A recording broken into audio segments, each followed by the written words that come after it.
গ্রামের নাম ছিল ঢ্যামরা। ছোট্ট গ্রাম, কিন্তু মানুষজন সবাই হাসি খুশি। সেই গ্রামে থাকত পিন্টু নামের এক দুষ্টু ছেলে। পড়াশোনায় একেবারে হিমশিম, কিন্তু বুদ্ধিতে ছিল তুখর।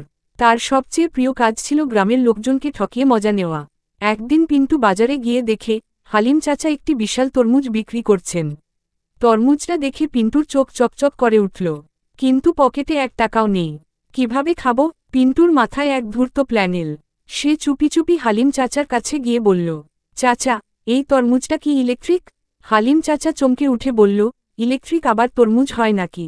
পিন্টু রহস্যময় মুখ করে বলল, চাচা, এই তরমুজটা কাঁপছে, মানে কিছু তো আছে। হালিম চাচা একটু ঘাবড়ে গেলেন। গ্রামের লোকজনও জড়ো হল। পিন্টু ফিসফিস করে বলল, এটা হয়তো বোমা।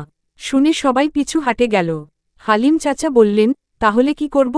পিন্টু গম্ভীর গলায় বলল, চাচা, আমি জীবন বাজি রেখে এটা দূরে নিয়ে গিয়ে ফাটিয়ে দেখব। তবে এক শর্তে, তরমুজ যদি ফাটে না, তবে আমি খেয়ে ফেলব। সবাই রাজি হয়ে গেল। পিন্টু নাটক করে তরমুজ নিয়ে মাঠে গেল। তারপর ঝোপের আড়ালে গিয়ে আরামে একাই পুরো তরমুজ খেয়ে ফেলল। ফিরে এসে মুখে গামলা মুখো হাসি নিয়ে বলল, ভাগ্যিস বোমা ছিল না, আমি বেঁচে গেলাম। সবাই হাততালি দিল।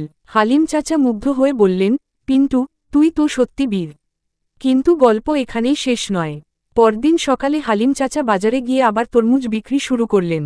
হঠাৎ তিনি বলে উঠলেন, এই তরমুজ ইলেকট্রিক, কিন্তু আমি আপনাদের জন্য জীবন বাজি রেখেছি।